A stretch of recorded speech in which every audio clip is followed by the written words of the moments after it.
Okay. So another thing I wanted to talk about tonight was the importance of breathing and mindful breathing. There was a question last week about what to do because last week's class was right after the storming of the Capitol. And so there was a question about what do you do when you're just so wrapped up in your emotions that it's driving you crazy, right? If you're so angry or so upset by something, what can you do to get yourself out of that? And so I've been thinking about that since then. And one really useful tool is by focusing on the breath. So, like I mentioned before, whenever you find yourself, if you find yourself really caught up in emotion and you're struggling, you're kind of losing it, notice your breath. You'll probably notice that your breath is coming in really rapid, shallow movements. And when that happens, it's hard to properly oxygenate the body. And that just, it's like a feedback loop. It just makes your panic or makes your upset state worse and just feeds on itself. And so a great tool when you're feeling out of sorts or feeling really emotional is to just start paying attention to your breath and deepening your breath, deepening both the inhales and especially the exhales. Like I said before, because when we consciously slow down the exhales, it triggers the parasympathetic nervous system that just automatically, it's like a hack that automatically starts calming down the brain, calming down the body. So that's a great way when you're feeling really amped up about something is start focusing on the breath and taking both deeper inhales and deeper exhales. Because I was reading in a book by Nishala Joy Devi, the woman who wrote that translation of the Yoga Sutras that we talked about in the training. She's got a book called The Healing Path of Yoga. And there's lots of really great stuff in that book also. And so I was reading about breathing in that book. And most of the time, if we're not paying attention to our breath, we'll take a really shallow breath that only brings in about a pint of air. And so that comes down and just fills up the lungs just a little tiny bit with a normal shallow breath. But if we take a deep full breath, it can bring in up to 7 times that amount of air into the lungs. So when you take a shallow breath, it just fills in the mid part of the lungs right here. But the lungs go up and the lungs go down. So when we take a nice deep full breath, we really fill up the lungs, the top of the lungs, and fill up the bottom of the lungs. So breathing with the stomach, the abdomen, paying attention to the abdomen can really help deepen your breaths by making sure you allow the belly to extend fully. In our culture, with all the importance on appearance, we learn to suck our bellies in, right? We're all kind of self-conscious about how our bellies look. So we rarely let our bellies fully expand when we're breathing. And that's really detrimental to our health because it reduces the amount of oxygen that we can bring into our body. And so, yeah, I think that's all I wanted to say about that. Just when you're caught up in the mind, focus on the breath. That's one tool to help regain composure, help regain mindfulness when the emotions are running out of control. So, any questions on that? Yeah, I'm sure you guys are no stranger to the importance of breath. I will make a comment when I am in those states of, extreme agitation or whatever, or the fight or flight is full throttle, is that I will say to myself, I am giving me, 2 minutes to feel this fully. And that way it actually allows all the physical processes of I have all these endorphins and hormones pulsing. So I'll kind of all right, I'll surrender to it for 2 minutes so that the body actually can process it. And then I'll go into more of the breath work. But I think there's a part of just not trying to shut down that actual reaction that you're having entirely, but just all right, body, you can have 2 minutes, 4 minutes, whatever, and then go into it. Great. That's a great point. Thanks for bringing that up. And I talked about that last week about how it's normal when crazy stuff happens to have a strong emotional response, and that's normal and healthy. So yeah, absolutely, we don't want to try to repress that or ignore it, because that just bottles it up and explodes, makes it worse later. So thank you for bringing that up. Yes.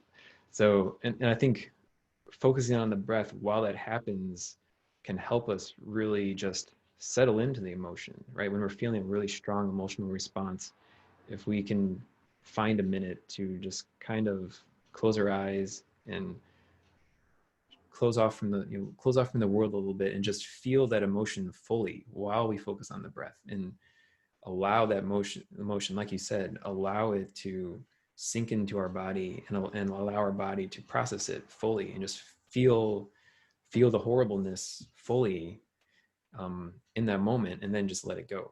But you're absolutely right. We have whatever emotion is coming up, we have to allow ourselves to feel it in order to process it and let go of it. I think a lot of the times when we get caught up in emotions is because we're not allowing ourselves to fully feel it, because it's too much sometimes. Or oftentimes I think if one emotion is really out of control, it might be because there's another emotion that we're not letting ourselves feel at all. So lots of times when we feel strong anger, it might be because there's actual fear underneath it that we don't want to admit to ourselves. So yeah, whenever we're caught up in a strong emotion, it can really help to sink in, feel that emotion fully, feel it, understand the texture of it, really feel it, and then also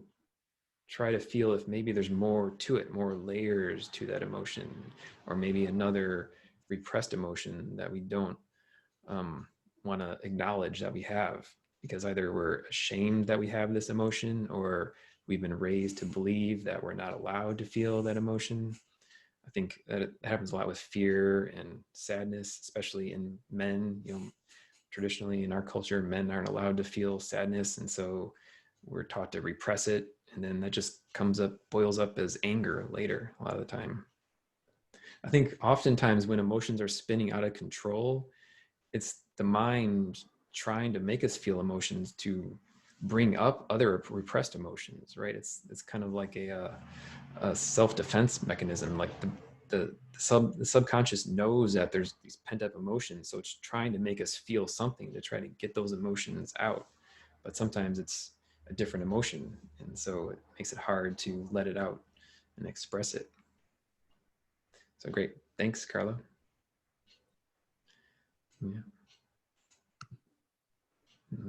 Any other? You guys, I have to take off. I have a meeting at 6, so I'm gonna sign off, and thank you so much, and see you next week. All right. Great to see you, Gina. Okay, you guys. Thanks, Matt. Bye. Bye.